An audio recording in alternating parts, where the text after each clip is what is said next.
Hey Loyola, this is Katie Fitzpatrick and welcome to Domestically Challenged, the show where we show you how to make quick and easy meals. I'm here with Molly Coffey this week and she's going to show us how to make some Superbowl appetizers. Hi Molly. Hi, I'm here to make sweet potato fries as well as chicken nuggets and that famous buffalo dip that everyone loves at a Super Bowl. Okay, and so we have sweet potatoes here. Yes, so first I have some already cut and so what we're going to do is put them on the pan, and we want to preheat our oven to 400. And these are really easy to make. All you need is a sweet potato, cut it up in fry style, and then you put them on the cookie sheet, cut some more. And now, do you have any kind of pattern you like to cut them in? I see you just kind of put them in, you're just kind of going for it. And so yeah, you know, sweet potatoes cut really funny sometimes since they're such an odd shape. Right. So I figured, you know, just kind of make them look like a fry and call it a day. And these are great because you can get sweet potatoes for, I think, under $1 for one, and it makes a whole plate of fries. Right, and they're a lot healthier than the regular potatoes. So definitely. That's good, and you still get that really good fried taste. So then we're going to take olive oil and drizzle it on the fries just a little bit over. And now, if you didn't have olive oil, would you use canola oil or vegetable oil, or do you really want to stick to that olive oil taste? You could use canola oil, but I would go with olive oil just for, again, for that taste. Okay. Salt and pepper, everyone normally has that laying around the house. So you just kind of sprinkle that on. Salt. And then for some more kick in your flavor, oregano. And I know a lot of people don't have that kind of spice, but it's always nice to, you know. And I've never heard of that before, actually, so that must give it a really different kind of taste. Yeah, airy, so. Okay, great. And then we're going to put these in the oven for about 20 minutes, give or take, just until they crisp up. And then halfway through, we're going to flip them over, so. Okay, so we're going to use the same pan for the chicken fingers and the fries just because, you know, we don't have dishwashers here, so why not make cleanup very easily, because I don't like to do the dishes. Exactly. You probably don't as well either. So we're going to take thawed chicken tenders that you can buy really cheaply at the store, and what's really nice is that I buy a big bulk of them, and I always put them in freezer bags and then suck out the air and then just leave them in my freezer for, you know, you can leave them up to there for a month. That's smart. You can portion them by what kind of meal you're going to have, so you don't have to exactly do the defrosting and taking them out every single time. Okay, so this is really easy. It's shake and bake chicken.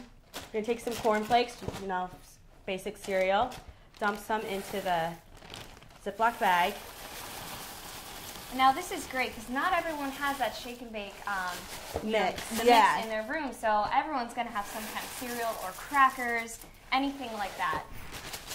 Okay, and then you're going to add a little, if you have salt, pepper, that's great. I actually bought one of these, you know, seasoned mixes, so I'm going to put lemon and herbs in there. Okay. And so you said you can kind of put wherever you're feeling in there. Mm-hmm. Okay. Okay, this is the fun part. You get to crush up the cornflakes. And so now how long do you want to crush them for? Till they're kind of like powdery? Till they're pretty fine. You know, you don't want the entire cornflake. You want them pretty crunched up. Right. And this is like, you don't need a rolling pin, which is, you know, not a lot of people have that in their kitchen. So, and there's no set how much you need to measure out for cornflakes, just however much chicken you're cooking. Right, just feel it out. Yeah. Okay. And I guess you can see too, if you don't add enough, you can pour some in extra and go from there. Yeah, and then you can pour some on top too when you put it on the pan. Okay, and this is also really fun too, the shake part.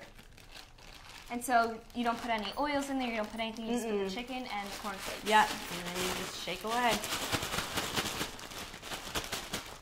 You can also do this with flattened chicken breasts as well. You don't need to keep with just the tenders. Pork is really good with this. Yeah, so chicken and pork are. And I'm sure if you cut this up, you can make it into chicken nuggets. Exactly. Again, you know, chicken, pork, also eggplant to do that. Right, if you're a vegetarian, you can still get the breaded. Yeah, crunchy. Everyone loves breaded chicken, you know. Exactly. Chicken parm's pretty big here. Eggplant, zucchini, anything like that. Okay, so once this is done, you're going to take it out of the bag and just lay it onto the pan. Okay, so it's completely covered. Yep. Okay. And then if you have like excess in the bag, you can just lay that over on the chicken breast. Okay. And do you need to put anything under the pieces of chicken? Are they going to stick, or are they okay because of the depending breading? on what kind of pan you're using. This is a non-stick pan, so I didn't put any spray on, but like if you have Pam or something, you know, you want to. Right. And then, you know, excess you just put on Okay. a little bit and move the fries over. Easy So enough. I got a whole meal right here on one plate. It's perfect. Then you don't have to worry about putting something in, taking it out again, putting the next thing in. So we're going to bake this at 375 for about 15 to 20 minutes, just depending on how they're looking. Great. Okay. So now we'll start on our dip. Yep. All right, so we just took these out of the oven. Molly, these look great. Okay, so all you have to do is just put them on a plate, and we got plastic silverware and plates. Easy cleanup. Easy That's cleanup. what we're all about here.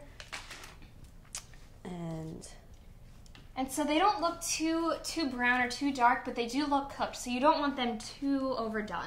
And it's okay if you, but as well, it's okay to have them a little bit crispy if you like crispy fries. I sure do, but I know not everyone does. Right. So as long as you're like watching them, you know, Making every sure couple. they're cooked or not on fire. That's true. true. As you know, a couple of alarms will go off in the nighttime, so just make sure you're watching everything you put in the oven. Exactly. So, bon appetit. All right, let's try this.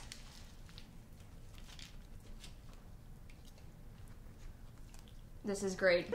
All right, so what kind of dip is this? This is called buffalo chicken dip. Okay. It's a great dip to have with chips, crackers, or you know, you can even make it a spread if you want. Right, especially for a Super Bowl, you want something more than just your normal salsa and guacamole. Exactly. So this is a really, really easy recipe. Literally, you just throw everything into the pan and watch it cook. So, all right. So what do we start with? We're gonna start with the chicken. Okay. This is just canned Swanson chicken. You actually can get like a whole rotisserie chicken if you want. Okay, wow. But that can be a little more expensive. So, right, so this is pretty simple. You just open it up and make sure you have a can opener for this kind of thing.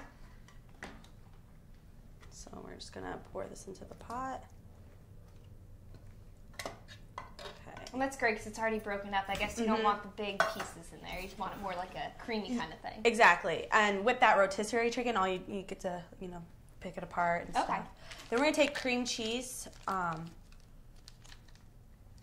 I see you have the beef cheddar cheese. Yes. So that's kind of less fat than regular cream cheese.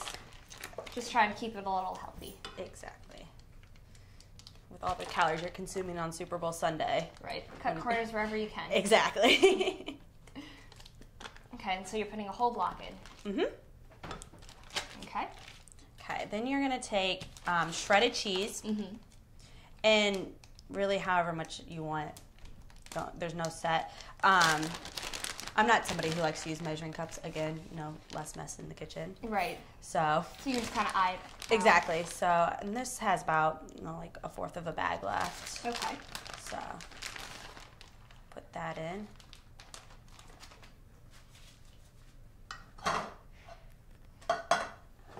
Okay. All right, so you're just going to mix that together? Yeah.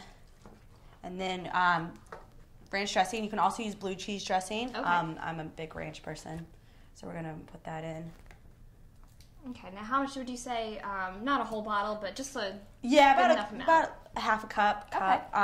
It's really to your taste of what you want. And then hot sauce. Okay. Give it a you little can kick. get any, yes, exactly. And that, again, however much you desire, because I know some people like hot stuff and other people don't. Right. You can see that And happen. now you were telling me you usually make this in a crock pot. Mm-hmm. Those are great. You can put everything in there, walk away, come back, and whatever you've put in there has been done. If you don't have a crock pot, what you can do is I'll put everything into your pot and keep it on a low temperature so nothing can burn, but so it can simmer and kind of melt together. And it takes a little longer, but it's okay. I just sit and watch it and stir every, 10 minutes or something, but you want to mix it all together.